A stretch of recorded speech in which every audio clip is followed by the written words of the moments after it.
मान लीजिए आपकी शादी हो गई है, लेकिन शादी के पहले आपके कुछ प्यार, इश्क और मोहब्बत वाले रिश्ते थे। अब शादी तो अभी बढ़िया चल रही है, तो ऐसे में उन रिश्तों को अभी भी आपने एक्टिव रखा है या उन्हें अपनी जिंदगी के पोर्टफोलियो से बाहर कर दिया है? कुछ ऐसा ही सवाल पंकज जी का है, लेकिन यहाँ रिश्तों के पोर्टफोलियो की नहीं, इन्वेस्टमेंट के पोर्टफोलियो की बात है।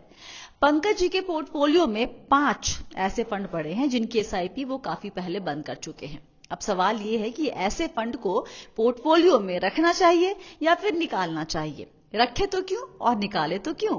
जवाब दे रही हैं सर्टिफाइड फाइनेंशियल प्लानर और फिनवाइज पर्सनल फाइनेंस सर्विसेज की फाउंडर प्रतिभा गिरीश। शुक्रिया प्रतिभा, वक्त निकाल के आज हमारे साथ जुड़ने के लिए। आपका वक्त हम एकदम जाया नहीं करना चाहेंगे। सीधे सवाल पर आते हैं, क्विकली। पंकज जी का सवाल है। बड़ी शिकायत के साथ सवाल की शुरुआत की थी कि इन्होंने पिछले साल सवाल भेजा था, हमने शायद जवाब नहीं दिया, तो इस बार रिक्वेस्ट की कि प्लीज ले लीजिए, तो ले लिया गया है सवाल। उम्र है 42 ईयर्स। अपने आप को लॉन्ग टर्म इन्वेस्टर कहते हैं। 15 से 18 साल लिखा है। गोल है करीब 1.5 से 2.5 करोड़, 1.5 से 2.5 करोड़ तक जोड़ना। अभी जो निवेश है 9,60,000, 9,60,000 के आसपास का। करंट वैल्यू है 13,42,000। पोर्टफोलियो में दो तरह के फंड्स हैं इनके, एक लाइव और एक नॉन लाइव। लाइव मतलब जिसमें एसआईपी इनकी शायद चल रही है, जारी है। नॉन लाइव जहां पर इन्होंने लिया, कुछ निवेश किया और अब उसको रोक दिया है। लिस्ट जो है पूरे फंड की वो आपकी स्क्रीन पर आपको हम दिखा रहे हैं। नॉन लाइव भी और लाइव भी। नॉन लाइव में 5 है, लाइव में 7 है। इसके अलावा डेट के नाम पर इनके पास एलआईसी की 2 पॉलिसी है, पीपीएफ है, सुकन्या समृद्धि योजना है, और आरडी चल रही है 1,000 रुपीज की। तो इनके पोर्टफोलियो पर जाने के पहले ये जो लाइव और नॉन लाइव का पूरा मसला है प्रतिभा, हमारी आदत होती है हम फंड्स चेज करते हैं, रिटर्न चेज करते हैं। उसके बाद जब लगता है कि वो डाउन जा रहा है तो वहां निवेश रोक देते हैं, निकलते नहीं है उससे। हम वही एसआईपी के रकम कहीं और पे मोड़ देते हैं। और ये करने के चक्कर में हमारे पास एक लंबी सी फंड की लिस्ट हो जाती है, जो पंकज जी के भी पोर्टफोलियो में हमें दिख रही है। अब जब हमें ये कॉल लेना है कि इस नॉन लाइफ के साथ क्या करें, इसको रखें या निकाल दें, ये किस तरीके से एक रिटेल इन्वेस्टर तय कर सकता है? पहले तो अपना एक्सपेक्टेशंस कि कोई भी fund at all times quartile 1 performer रहेगा, ये पॉसिबल ही नहीं है। बहुत ही डिफिकल्ट है एक्चुअली।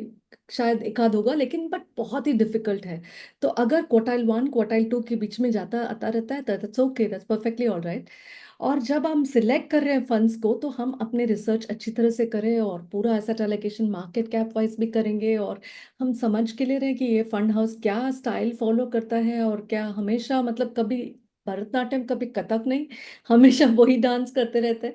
ये समझ के अगर हम इन्वेस्ट कर रहे हैं और उसमें डाउन टर्न आया, तो I think it is the right strategy कि आपको पता है कि this is not the time, उनका परफॉर्म नहीं कर रहा है, I rather invest my money somewhere else. लेकिन इसको जो एग्जिस्टिंग फंड्स है, इसका परफॉर्मेंस आना ही है, आज नहीं तो 1 साल 2 साल बाद, तो लेट मी रिटेन इट। सो इसके क्या एडवांटेजेस हो सकते हैं? क्योंकि अगर आप बेचोगे, तो एक तो आप एसआईपी के जरिए इन्वेस्ट कर रहे हो। एसआईपी मतलब लास्ट 12 मंथ्स में जितना भी आपने इन्वेस्ट किया उसमें एग्जिट लॉस आपको लगना है, क्योंकि 1 साल तो खत्म नहीं हुआ। आप लमसम में निकालोगे, लेकिन इन्वेस्ट तो एसआईपी के जरिए कर रहे हो। सेकेंडली, आप जब इन्वेस्ट करके निकाल रहे हो तो आपको टैक्स लगना है 12.5%। तो ये कंपाउंडिंग मैकेनिज्म जो है वो इम्पैक्ट हो जाता है कि आपने पैसा निकाला, उसमें से टैक्स भर दिया, और बाद में वापस री इन्वेस्ट कर रहे हो। तो वो जो 12.5% टैक्स भरा, उस पर तो कंपाउंडिंग नहीं होना है, वो हमारा नहीं है, गवर्नमेंट को दे देंगे, लेकिन अब भी देने की क्या जरूरत है? If you know that it's a good fund and the cycle is going to turn, make sense. But should we keep doing this कि हर साल हम लोग नहीं? I don't think so, unless there is a very strong reason कि हाँ, ये style अभी चले नहीं वाला है 2-3 साल के लिए, so let me go into a new fund, it's okay, and after 2-3 years वो बंद हो गया तो शायद ये चल पड़े कि come back. So these are the reasons to hold on, but not necessarily to build a very long tail because आपने बार बार ये कर लिया, you know, that it's coming back, and keep reviewing the fund on a regular basis, and once this is dipping you can again come back to that, and जब आप निकालेंगे कुछ साल बाद तो एग्जिट लॉस भी नहीं लगना है आपको। और ये तो ध्यान रखना ही है, आप जब भी आपने डिसाइड ही कर लिया है कि आपको निकालना है, तो up to 1.25 lakhs of capital gains लगता है कम ही 10-12 हज़ार से क्या ही होगा, बट वो बचाने की आपको सुविधा है कि हर साल आप मार्च में कुछ निकाल दिया और अप्रैल में कुछ निकाल दिया, तो 2.5 लाख तक का आपका कैपिटल गेन्स पे टैक्स नहीं भरना है। That is something to keep in mind. Hmm. Hmm. Secondly, if या। you look if you look at the आपका जो टारगेट है, आपने ऑलरेडी 13.42 लाख इकट्ठा कर लिया और एसआईपी भी 25,000 का कर रहे हो, लेकिन आपके पास बहुत बड़ा गिफ्ट है, 18 साल बहुत लंबा समय अवधि होता है, तो उसमें आप नॉर्मल एसआईपी भी करोगे तो आपका टारगेट था 1.5 to 2.5, तो 1.77 बन जाएगा। लेकिन ये टाइम फ्रेम बहुत, एसआईपी सिर्फ एसआईपी का वैल्यू हो तो आपका लमसम वैल्यू एक और 1.03 करोड़ बनेगा, तो टोटल आपका टारगेट से एक्सीड हो जाएगा, 2.5 के बदले में 2.81 हो जाएगा। लेकिन क्योंकि इन्फ्लेशन 18 साल में काफी हैवॉक क्रिएट कर सकता है, आपको ये जानना जरूरी है कि 18 साल के बाद का जो 2.81 उसका आज के तारीख में क्या क्या वैल्यू है। वैल्यू है? क्या तो उसका वैल्यू अगर आप देखेंगे तो सिर्फ 83 लाख है। तो ओ। क्या आपको लगता है कि 83 लाख आपके लिए बस हो जाएगा आज के तारीख में, अगर आपका गोल आ रहा है? तो नहीं। तो definitely you should step it up because your income definitely goes up, and 18 years is a long time, it can give you magical returns. Hmm. One more input, जो आपने अपने फंड्स की बात की है, तो फंड्स में very nicely constructed portfolio 56% large cap में है, सिर्फ इक्विटी इक्विटी का 31% मिड कैप में है और 13% स्मॉल कैप में है। लेकिन हमने नोटिस किया कि आप लिक्विड फंड में एसआईपी कर रहे हो, अगर आप इमरजेंसी कॉर्पस के लिए भी कर रहे हो तो लिक्विड से बेटर कैटेगरी होता है शॉर्ट टर्म में करें। इमरजेंसी आप एफडी में थोड़ा रखोगे, थोड़ा लिक्विड में रखोगे, लेकिन एसआईपी करने का 7,000 if it is for a purpose it's understood, otherwise debt में आपको रिटर्न्स, अगर डेट का एलोकेशन देना है तो hybrid is a better category, क्योंकि उसके जरिए आपको 35% 40% तक का डेट का एलोकेशन मिलेगा और डबल डिजिट रिटर्न्स भी मिलेगा। लिक्विड में not be the best of categories. और सेकेंड, आप ऑलरेडी ईएलएसएस में भी 4,000 का एसआईपी करो, आज की तारीख में आपको रीचेक करना है कि आपको ईएलएसएस की जरूरत है। है कि नहीं? न्यू टैक्स रिजीम में शायद जरूरत नहीं है, अगर आप न्यू टैक्स रिजीम, और new tax regime is a good tax regime जहां पे most people are opting for, तो maybe you can shift it because 3 साल का उधर लॉक इन है ऑलरेडी, आपका 3 फंड है जो लाइव नहीं है, जो ईएलएसएस है, शायद 3 साल खत्म होने के बाद आप निकाल सकते हो, तो doesn't make sense to continue. एक बात बताएं, ये लाइव नॉन लाइव को अगर हम एक्टिव और नॉन एक्टिव भी कर ले, तो जो ये चेस करने की आदत है लोगों को, इसलिए आपके लाइव और नॉन लाइव ज्यादा हो जाते हैं। हम हमेशा कहते हैं कि आपके पोर्टफोलियो में 5-6, डिपेंडिंग ऑन द अमाउंट, आप 10-12 तक भी जा सकते हैं, लेकिन एक आइडियली जो जितनी रकम इनकी है, कितने नॉन एक्टिव फंड हो तो लगता है कि चलो इतने में तो मैनेज हो जाएगा, इससे ज्यादा मत करो, ये बेवजह का आप वजन बढ़ा रहे हो अपने पोर्टफोलियो का और कुछ नहीं, कोई वैल्यू ऐड नहीं कर रहा।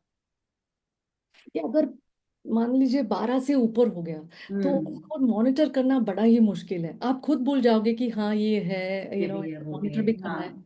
और किसी किसी का हमने पोर्टफोलियो देखा 40 फंड है, तो अगर हो जाएगा तो आपका मतलब आपने रिटर्न चेज तो कर लिया, तो इतना डाइवर्सिफाई हो गया कि आपको इंडेक्स जैसा ही रिटर्न मिलने वाला है। हम्म। इससे बेटर ये आइडिया है कि आप जब पोर्टफोलियो बना रहे हैं, ना सिर्फ आप ये देखिए कि लार्ज कैप कितना, मिड कैप कितना, स्मॉल कैप कितना, ये भी देखिए कि उसका स्टाइल में डाइवर्सिफिकेशन है क्या, कि कभी हम्म। ग्रोथ और क्वालिटी चलता है, कभी मोमेंटम चलता है, कभी वैल्यू चलता है।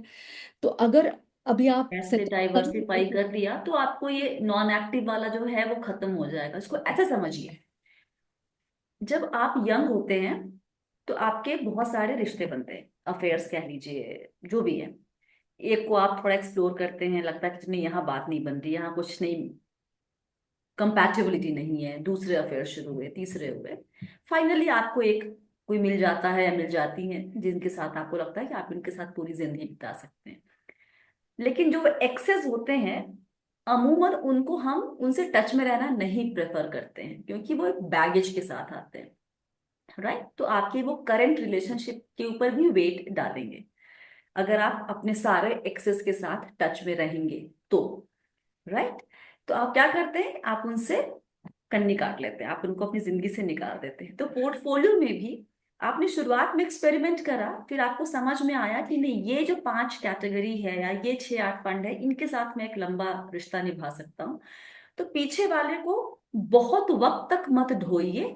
जितना हल्का रखेंगे पोर्टफोलियो, आपकी जिंदगी उतनी आसान होगी। Am I right?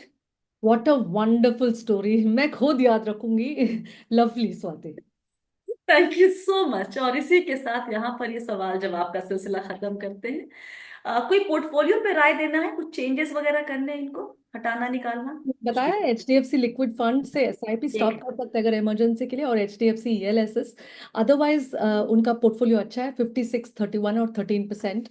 Market cap wise भी अच्छा है, फंड सिलेक्शंस भी अच्छे हैं, तो there is no other change required. Alright. तो पंकज जी, उम्मीद करते हैं कि आपको आपके सवाल का जवाब मिल गया, और जो लोग ये वीडियो देख रहे हैं उनको भी अपने कई और सवालों के जवाब मिल गए होंगे। बहुत बहुत शुक्रिया प्रतिभा, वक्त देने के लिए और सवाल के जवाब देने के लिए। Wonderful doing this show, thank you so much. और इसके साथ ही बी वेल्दी में फिलहाल इतना ही। कुछ और सवाल है, उलझन है, डाउट है, कॉम्प्लीमेंट्स हैं, कुछ भी है, थैंक यू बोलना है, सब कुछ लिखिए कमेंट में, व्हाट्सएप कीजिए, ईमेल कीजिए। याद रखिए, आप है मेरे यानी स्वाति के साथ, और हम सब है बहुत ही सावधानी और समझदारी के साथ अमीर बनने के सफर पर। आप सभी को बहुत सारा प्यार और दुलार। Stay blessed, healthy and be well.